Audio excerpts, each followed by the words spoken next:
magandang balita pa rin, no, aside from doon sa Gilas, nanalo rin itong teammate ni Maggie Ochoa, itong si Annie Ramirez. No, pareho sila ng events.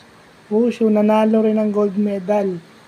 So, sa akin kahit kokonti lang yung gold medal ng Pilipinas, basta may medalya, kaysa umuwi ka ng luhaan. Yeah. Importante may medalya ang Pilipinas. Hindi ka uuwing kahit isa lang yung medal, whether it's gold, silver, or bronze, masaya na ako.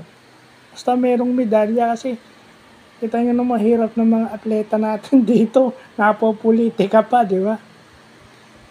Away muna tayo sa basketball. No? Itong si Annie Ramirez daw ay nanalo sa Wushu event dito sa ating Asian Games. So, yun na nga, no? Ito yung mga athlete na dapat binibigyan ng importansya. No? Si Heidi Lim, medyo minalas, so meron namang sumalo sa kanya na nanalo din ng bronze. So, yun yung mga athlete na dapat sinusuportahan. Diba? Imbis na binabas kasi, ang hirap kasi dito may vested interest din kasi yung mga sumusuporta kunwari.